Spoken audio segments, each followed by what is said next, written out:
नमस्ते dear viewers. आज के इस वीडियो में हम लोग कुछ बेसिक कंडीशंस या ऐसा कह सकते हो बेसिक रिक्वायरमेंट्स की बात करने वाले एकॉस्टिकली गुड हॉल के लिए। प्यारे व्यूअर्स, अगर कोई हॉल एकॉस्टिकली गुड है, ओके, या फिर किसी हॉल को आप एकॉस्टिकली, है ना, बहुत अच्छा बनाना चाहते हैं, ओके, तो उसके लिए कुछ रिक्वायरमेंट्स होती है। ओके, ऐसा कह सकते हो कुछ बेसिक रिक्वायरमेंट्स होती है, ओके, हॉल की। तो उन्हीं कुछ बेसिक रिक्वायरमेंट्स को आज के इस वीडियो में थोड़ा हम लोग डिस्कस करेंगे, ताकि आने वाली वीडियो में हम लोग जो पढ़ने वाले हैं factors affecting acoustics and their remedies, इसको हम लोग अच्छे से समझ सके। ओके, तो यहाँ पर जो सबसे पहला पॉइंट हम लोग लिखे हैं प्यारे व्यूअर्स, वो है कि the sound heard must be sufficiently loud in every part of the hall and no echo should be present. अब देखिए, आपको पता है कि ये कोई हॉल है, ठीक है। अगर मान लेते हैं कि यहाँ तक का सीटिंग अरेंजमेंट है और यहाँ कोई स्पीकर है जो कोई स्पीच दे रहा है, ओके, तो अगर हॉल एकॉस्टिकली काफ़ी अच्छा बनाया गया है किसी भी आर्किटेक्चर के द्वारा, तो यहाँ से जो वेव्स निकल रही है ना, साउंड वेव्स, ओके, वो अंत तक पहुँचने तक, ओके, इस पीछे वाला जो रो है जहाँ तक लोग बैठे हुए हैं, वहाँ तक जो साउंड पहुँचेगा वो सफिशिएंटली लाउड होगा। ओके, अच्छा खासा लाउड होगा। ऐसा नहीं कि फ्रंट रो में बहुत आवाज़ मिल रहा है लेकिन इंड रो में जो है ना, बहुत कम साउंड मिल रहा है, ऐसा नहीं। हर जगह पर, है ना, जो हॉल है आपका, उस हॉल के हर एक पार्ट में जो साउंड है वो सफिशिएंटली क्या होना चाहिए, लाउड होना चाहिए।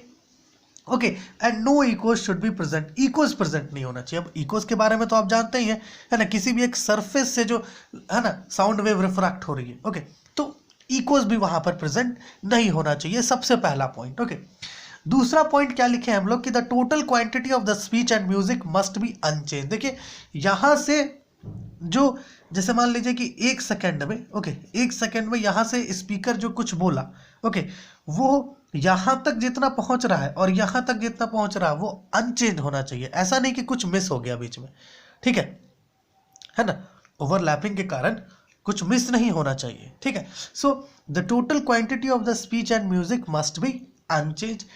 तीसरा पॉइंट हम लोग लिखे हैं कि for the sake of clarity the successive syllables spoken must be clear. देखिए, और कुछ ध्यान आपको खुद से भी रखना है कि यहाँ जो स्पीकर है जो कुछ बोल रहा है वो हर एक सिलेबल्स को थोड़ा क्लियरली बोले और थोड़ा लाउडली बोले, ओके, ताकि यहाँ, क्योंकि देखिए, अब हॉल है, उसमें काफ़ी चीज़ें हैं, वॉल्स है, सीलिंग्स है, फ्लोर्स है ना, डोर्स है, विंडोज़ है, तो हर जगह से क्या होगा, साउंड रिफ्लेक्ट होना ही है, ओवरलैप होगा ही। ओके, ओके, अगर ये स्पीकर यहाँ पर क्लियरली, है ना, और लाउडली नहीं बोलेगा तो इस ओवरलैपिंग के कारण क्या होगा, कन्फ्यूज़न क्रिएट होगा। ओके, तो इस कन्फ्यूज़न को दूर करने के लिए यहाँ पर जो स्पीकर बोल रहा है वो भी, है ना, थोड़ा अच्छे से और लाउडली बोले, ठीक है ना। इसलिए ये पॉइंट ये लिखे हैं हम लोग कि for the shake of clarity the successive syllables spoken must be clear and distinct. Okay, clear भी होना चाहिए और डिस्टिंग्विशेबल भी होना चाहिए, आप दोनों के बीच डिस्टिंग्विश कर सके। जैसे आपको कोई बोला ए एंड बी, तो ए एंड और बी आप इसमें डिस्टिंग्विश कर सके, वो क्लियर और लाउड होना चाहिए, ठीक है। चलिए, चौथा पॉइंट हम लोग रिवर्बरेशन के रिगार्डिंग लिखे हैं। देखिए, कोई भी जो हॉल है या फिर रूम है किसी घर का, उसको आर्किटेक्चर जब डिज़ाइन करता है ना, तो उस रूम का जो रिवर्बरेशन होगा, ओके, उसको वो प्रॉपरली सेट करता है, ओके, ताकि वहाँ पर कोई म्यूज़िक बजे, ओके, या फिर कोई खड़ा होकर कुछ बात कर रहा हो या बोल रहा हो, ओके, तो वो क्लियरली सुनाई दे हर जगह पर, ठीक है, क्लियरली सुनाई दे पूरे रूम में, है ना। तो इसके लिए क्या किया जाता है कि जो रिवर्बरेशन टाइम है, ओके, है ना, रिवर्बरेशन तो आप समझ ही रहे हैं ना, परसिस्टेंस ऑफ साउंड, ओके, तो इस परसिस्टेंस ऑफ साउंड का जो टाइम है ना, उसको ना तो ज़्यादा कम किया जाता है ना ही ज़्यादा किया जाता है, ओके, एक प्रॉपर टाइम जो है यहाँ पर सेट किया जाता है। Okay, the reverberation should be quite proper, this is neither too large nor too small, है ना, ना तो काफ़ी ज़्यादा होना चाहिए ना ही काफ़ी कम होना चाहिए, ठीक है।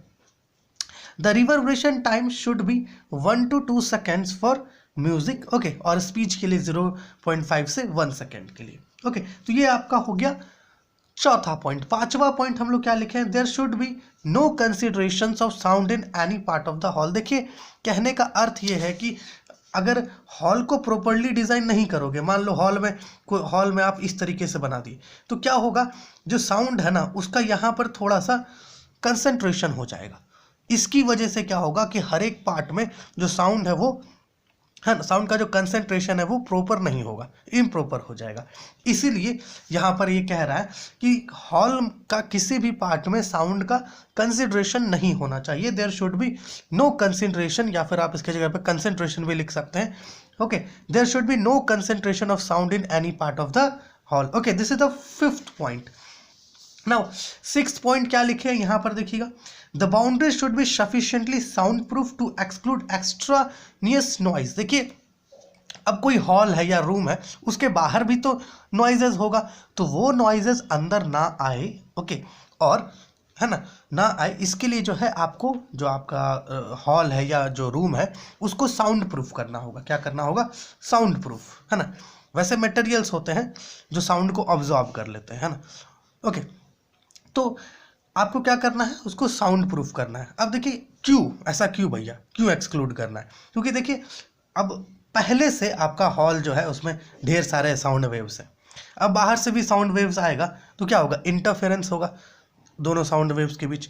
अब इस इंटरफेरेंस के कारण क्या होगा, जो पर्सन्स बैठे हुए हैं हॉल में, जो स्पीच सुन रहे हैं या कुछ म्यूजिक सुन रहे हैं, ओके, उनको कन्फ्यूज़न होगा।